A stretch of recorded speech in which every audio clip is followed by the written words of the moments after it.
Programme let's talk और मैं अंजुम रिजवी ख़वातीन हज़रात प्रोग्राम लाइव आपकी खिदमत में पेश करता हूँ और कोशिश ये होती है कि वो तमाम सवालात जो हमारे जहनों में उभरते हैं आप मुझे ईमेल्स के ज़रिए से भेजते हैं उनकी किसी तरह से कुछ जवाबात तलाश किए जाएँ। उस हवाले से स्टूडियो में मोतबर शख्सियात को भी बुलाते हैं और देखा ये जाता है, कोशिश होती है एकेडमिकली इस सारी सूरत हाल को समझने की कोशिश करें। हम ना सेंसेशन की तरफ जाते हैं, ना हम किसी सनसनी खेजी की तरफ जाना चाहते हैं।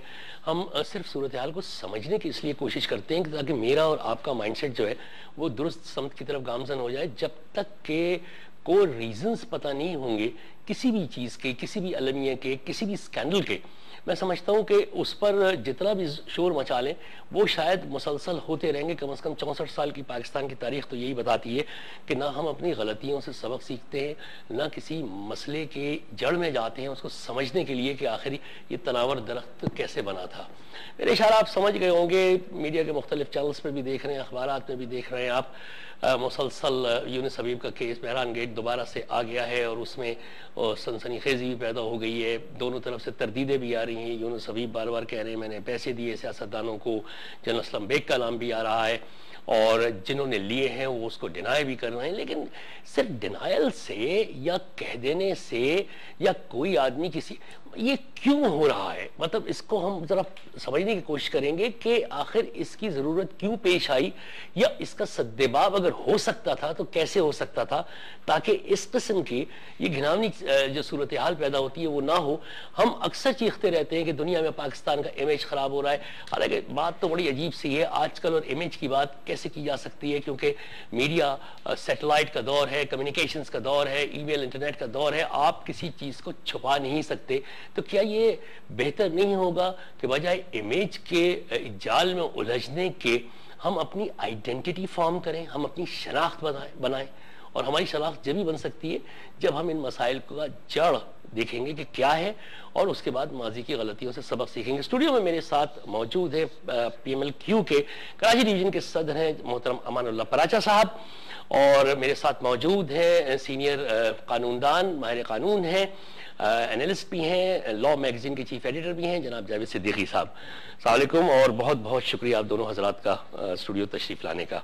अमानुल्लाह पराचा साहब आपसे ही शुरू कर रहा हूँ। बिल्कुल बड़ी सनसनी खेजी इसमें रोज़ यूनुस हबीब के इंटरव्यूज़ आ रहे हैं। मैं खुद भी चाहता तो जाके उनसे ऑनलाइन और वही कहानियाँ बयान करते कि मैंने नवाज शरीफ को इतने दिए, शहबाज शरीफ को TT ट्रांसफ़र किया, असलम बेग ने मुझसे ये कहा, फलाने ने ये। मगर सवाल ये कि ये सब क्यों होता है, मतलब ये कौन चेहरे हैं, कौन लोग हैं जो इन लोगों को इस्तेमाल करते हैं, नंबर एक। नंबर दो, ये इस्लामाबाद में जो म्यूजिकल चेयर्स होती है अवाम का तो इनसे कोई ताल्लुक इसलिए नजर नहीं आता कि इसका मतलब है कि अवाम का मैंडेट, वोट कोई अहमियत नहीं रखता। बिस्मिल्लाहिर्रहमानिर्रहीम।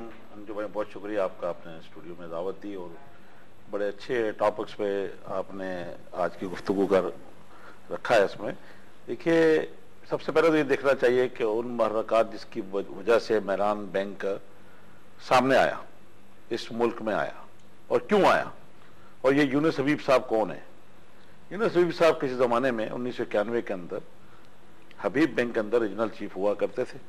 उस वक्त गालिबन मकबूल सोमरो जो थे हबीब बैंक के प्रेसिडेंट थे और हुकूमत उस वक्त नवाज शरीफ साहब की थी और यहाँ वज़ीर आला थे जाम सादिक जो उनके ख़ास दोस्त थे यूनुस हबीब साहब के। उस वक्त इन्होंने बहुत सारे पैसे जो है उन्होंने लोगों को बांटे जिसमें सिक्योरिटीज नहीं ली गई और इसके ऊपर जो है उनको जो है मकबूल सोमरो साहब ने आके कहा कि जनाब अब आपको हुकूमत नहीं चाहती, आपको हटाना चाहते हैं। बहरहाल उनको डिसमिस किया। वो डिसमिसल लेटर लेकर जो है वो गए जाम सादिक के पास। जाम सादिक साहब से कहा, उन्होंने सरताज अजीज साहब गालिबा वज़ीर ख़जाना थे और उन्होंने उनको बड़ा बुरा भला कहा और जोर दिया कि तुम जो है ये इनको बहाल करो।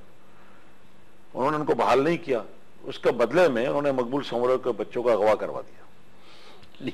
जब उनको अगवा करवा दिया तो उसके बाद उन्होंने 4 दिन के अंदर अंदर मरकज पे जोर दिया हुआ था और यहाँ मकबूल सोमरो पे जोर दिया तो उन्होंने बहाल कर दिया। एक जावेद सिद्दीकी साहब को भी गुफ्तगू में ले ले आपकी इजाजत से। जावेद साहब मतलब यहाँ तो अब बिल्कुल ही फेस ही बदल दिया पराजा साहब ने। हम तो अभी समझने की कोशिश कर रहे थे तो तो यार सेफ्टी और अजीब एक गुंडागर्दी, आर्म ट्विस्टिंग, ये सब निकल रहा है। इस टेक्स्ट पे तो 1991 की बात है। कीजिएगा, यहाँ मेरा ख्याल है बात ये कर लें कि ये मेहरान गेट टाइप की चीजें, this is just a symptom not the sickness. Mehran gates हो, मेमो गेट हो, फला गेट हो, और ये इस्तिलाहात की भी मुस्तार लेते हैं। ये वाटर गेट क्या बना था कि हर पाकिस्तानाइज्ड प्रॉब्लम जो कि very deep rooted in Pakistan dirty politics, उसको गेट बना देते हैं। That is besides the point. ये मेहरान गेट का तश्तज़बाम होना ये कोई नई बात नहीं है, हमें सबको सब पता था, ये सीना बसीना चीजें चलती रही। ये तो अभी देखिए कि अभी इसकी आगे देखिए, बाकी अभी और आएगी। अभी बात तो सुनिए, मसला इसकी बुनियाद देखिए कि 1992 में जब उसको हटाया गया और उसके बाद फिर 4 दिन बाद उसको बहाल कर दिया गया, तो उसके बाद दोबारा यानी इसको कोई 12 तारीख को उनको जो है मकबूल सुमन ने डिसमिस कर दिया। दोबारा जब डिसमिस किया तो उन्होंने क्या किया कि इसको मेहरान बैंक का जो है स्टेट बैंक में लाइसेंस अप्लाई किया अपने यूनुस हबीब साहब ने। तो उन्होंने उनको उस जमाने में इम्तियाज आलम हल्फी साहब जो थे वो स्टेट बैंक के गवर्नर हुआ करते थे, और उनको कहा कि ये दो। तो बड़ा मशहूर वाकया हुआ कि उन्होंने टेलीफोन किया जाम सादिक साहब ने रात को कहीं 1 बजे, और उनसे कहा कि जनाब आप इनको लाइसेंस दे। तो उसने कहा वो सो रहे हैं गवर्नर साहब। उसने कहा उस बेवकूफ गवर्नर से कहो कि आप जो है ये लाइसेंस दें। उसने नहीं दिया, उन्होंने उनके बेटे हामिद हल्फी को अगवा करवा दिया। वो उसके बाद फौरी तौर पे स्टेट बैंक ने उसको लाइसेंस दिया। तो स्टार्ट जो है मेहरान बैंक का वो है ही फ्रॉड, बेईमानी, दोस्त, धांधली, और उसके बाद अवाम का पैसा उसमें आया और किस बेदर्दी से उसको बांटा गया, इस्तेमाल किया गया। वो कह रहा हूं कि खुश्ते अव्वल क्यों नहब में मार के ये पहले दिन ही दीवार गिरी होगी। मेहरान गेट या यूनुस हबीब को डिस्कस करना बिल्कुल ऐसी बात है जैसे कि नॉन एंटिटी मेन मसला ये है कि यूनुस हबीब जैसे और मेहरान गेट जैसे, मेमो गेट जैसे चीजें ये हमारे मुल्क में होती क्यों है, यही मेरे सवाल। असल चीज ये है। और ये कोई ऐसा बड़ा मसला नहीं है किसी बैंक का बैठ जाना, किसी बैंक का ओवरड्राफ्ट बहुत ज्यादा दे देना, दुनिया भर में होता रहता है।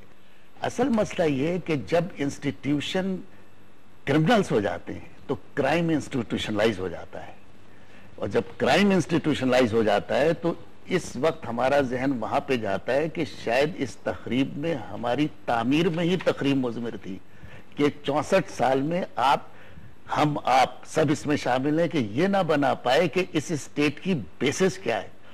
हम लोग मिसाल के लिए अमेरिका में चले जाते हैं, मगर काफी चीजें मिलती नहीं है कि वो भी बाहर के गए हुए लोग, बहुत सारी स्टेट्स और सिविल वॉर के बाद फिर उस सोसाइटी की बेस बनी जिसमें उसने कहा एवरीवन इज इक्वल, मुस्तार लिया फ्रांस से और कहा कि democracy by the people for the people of the people, and that is the reason such state will never vanish from the face of the earth, they are stuck to it with तराशा। आपके state की बुनियाद क्या थी वो थी 11 अगस्त की speech में जो आपके फाउंडिंग फादर ने बेस रख दी थी कि what happened done is done, forget the past. That means जो भी हिंदू मुस्लिम ब्ला ब्ला ब्ला, अब आगे की तरफ फॉरगेट द पास्ट। एंड उसके साथ उसने कहा now you are free to go to your temples. तो बुनियाद ये थी। अब ये बुनियाद क्यों बिगड़ी, वहां से बात सवाल होगा कि आने के बाद ही एक इंस्टीट्यूशन ने इसको सो कॉल्ड नेशनल स्टेट को अपनी जागीर बना लिया, और अवाम को बिल्कुल वो ब्लडी सिविलियंस जिन्होंने इस मुल्क की तामीर की, इंक्लूडिंग फाउंडिंग फादर्स, उनके फॉलोअर्स भी ब्लडी सिविलियंस होके 54 में छुट्टी देके जो क्रिमिनलाइजेशन हुई है इस माशरे की, उसका ये पीक है। In the process we lost the major part of Pakistan, we are in the throes of dismembering the remaining part. यहां से शुरू कीजिए अगर बचाना है, you go back to the basics. अगर आप सिर्फ मैं खाऊं तो ये नेशनल इंटरेस्ट है, तो ये जो मेहरान गेट में सिर्फ ये हुआ है कि अब ये चीजें तश्तज़बाब हुई हैं 60 इयर्स के बाद कि इसमें हमारे इंस्टीट्यूशन के चीफ्स, हमारी मास्टर स्पाइज एजेंसियां वो दुनिया में हमारे क्या प्रोटेक्ट करेंगी जो हमें ही मारने के लिए तैयार घूम रही हैं, और उनके लिए पैसे, मतलब कहां से ये सारे इस्तना प्रेसिडेंशियल इस्तना की बहसें आपने भी यहां बहुत की हैं। इनको कौन सी इस्तना हासिल है, किसी की आज भी जुर्रत नहीं है। जरा पॉलिटिशियन एक ये जरा सा इतना सा करके तो देखिए अगर ना उठा के ले जाए। मतलब पॉइंट है कि they have committed greatest criminal to the extent of invocation of the article 6 के ये गद्दारी के उसमें आएगा कि you have destroyed it, but nothing can happen, but things are happening, it might have. सियासत में भी ये एजेंसियों का अमल दखल, आप तो सियासतदान हैं। अभी आप देख लीजिए अजहर खान साहब ने जो केस किया हुआ है और उसमें उन्होंने कहा कि वो खुद, मुझे हैरान की है कि वो खुद भी दस्तबरदार हो गए इस बात पे कि भाई जो मामलात हैं पैसे देने के, उन जिन लोगों ने लूटा है, जिन्होंने लुटाया है, उनको उस मामले के उनको सजा दी जाए, उससे वो दस्तबरदार हो गए अजहर खान साहब। अब वो सिर्फ चाहते हैं कि ISI का अगर कोई इदारा है उसमें सेल है, उसमें सियासी सेल, उसको रोका जाए। तो अगर उस हवाले से आप देखें 1992 में 93 में जब वो कह रहे हैं कि मेरान बैंक के अंदर ISI के का अकाउंट खोला गया, तो पैसा तो लिया किसी और से, दिया किसी और तरीके से, असलम बेग साहब के जरिए दिया गया या उनके कहने से दिया गया। तो जो हंगामा खड़ा हुआ है इस वक्त कि लोगों को किस तरह उलझा दिया गया, लोगों को तो इतबार लोग तो अब इस नतीजे में पहुंच चुके हैं कि ये जो कुछ भी सजे, जो स्टेज में सजे, चाहे सियासत का सजे, चाहे वो फौज का सजे और या चाहे वो किसी और चीज का सजे, वो कहते हैं ये जो भी स्कैंडल्स लाए जा रहे हैं, हमें उलझाया जा रहा है, हमें तो कोई रिलीफ नहीं मिल रहा, अवाम को तो कोई रिलीफ नहीं मिल रहा। वो समझ ये रहे हैं कि जो कुछ ये हो रहा है हमें उलझाया जा रहा है, हमें असली मामला से हट रहे हैं। कमर टूट चुकी है, कई घरों में बच्चियों के हाथ पीले नहीं हो सके, बड़ा देखिए बिजली के रोजाना ड्रोन अटैक हो रहे हैं, आप देखिए महंगाई के ड्रोन अटैक हो रहे हैं। अवाम कहां जाए, किस तरह जाए? रोना इस चीज को छोड़ा जाए, मुल्क को बचाने के लिए जरूरी है कि इस अवाम की तरफ रिलीफ दिया जाए। जिन लोगों ने, अब सुप्रीम कोर्ट का फर्ज बनता है, जिन्होंने इस पैसे को लूटा और जिन्होंने लुटाया, दोनों को कटहरे में खड़ा करके सजा दी जाए और अवाम का पैसा निकाला जाए। देखिए जितने भी सियासतदान हैं जो बड़ी टॉप पोजीशन पे बैठे हैं, सवाए चंद को छोड़कर, उन तमाम के असासे, सरमाए, फैक्ट्रियां, कारोबार सब बाहर है, दोहरी नेशनलिटी जो रखते हैं, उनका क्या पाकिस्तान से लेना देना है? कल खुदा ना खास्ता खाके बदम पाकिस्तान में कुछ होता है तो वो तो उनकी मिसाल ऐसी है, उनको कोई फर्क नहीं पड़ेगा। हम वो लोग जो इस कश्ती के अंदर बैठे हुए हैं, अगर इसमें सुराख कर दिया जाए तो ये हमारा काम है, इसमें सुराख कर दिया उन लोगों ने, हमें बचाना है। डैमेज कंट्रोल कैसे होगा? डैमेज कंट्रोल देखिए ये इन्होंने जो सिनेरियो पेश किया है वो बिल्कुल सही है। और डैमेज कंट्रोल कोई ऐसा नहीं है कि किसी के पास वो वाली छड़ी है कि यूं किया और सब ठीक हो गया। डैमेज कंट्रोल का वाहिद रास्ता जमहूरियत है और ये 4 साल से इस जमहूरियत को, नॉट दैट कि I am in favour of some particular party, but system, institutions, ये जमहूरियत के चलते चलते जिस स्टेज पे आए तो आज ये चीज सामने आ गई तो ये बड़ा अच्छा है। But let the democracy work, मगर वो अभी तक कंट्रोल में नहीं है। आप ये बताएं मुझे कि नेशनल इंटरेस्ट में अगर डिफेंस बजट आपका असेंबली में पेश ना किया जाए, नेशनल इंटरेस्ट में मेरा पैसा कहां खर्च होता है मुझे ना बताया जाए, या उसके कुछ सीक्रेट फंड किस तरह बैंकों में रखे जाते हैं जो अब टीवी पे बातें हो रही हैं, जिससे किनको ब्राइब किया जाता है, किससे रातों रात किंग्स पार्टी बनती है, किससे, मतलब ये साजिशें तो ब्रिटिश ने कंपनी बहादुर के रोल में ऐसी हरकतें नहीं की। मगर सियासी पार्टियों का रोल क्या है? सियासी पार्टियां क्या प्राइवेट लिमिटेड कंपनीज नहीं हो गई हैं? देखिए तो होंगी। पॉइंट ये कि जब ये जन्म आर्टिफिशियल इंसेमिनेशन से इंस्टीट्यूशन के एक्सपेरिमेंटल उसके अंदर होंगे तो वो तो ऐसे ही चलेगा। मगर टेस्ट ट्यूब है, टेस्ट ट्यूब जितने भी पाकिस्तान में सियासी जमातें हैं जो बनाई गई हैं या बनी हैं, आप देखिए सियासत में किन लोगों का, किन खानदानों का होल्ड है, बड़ी माजत के साथ, चाहे कोई भी हो। हम पाकिस्तान के अवाम की बात कर रहे हैं, आज हम यहाँ इकट्ठे हुए हैं कि क्या मैसेज देते हैं हम, किस तरह हमारे पास सोल्यूशन क्या है।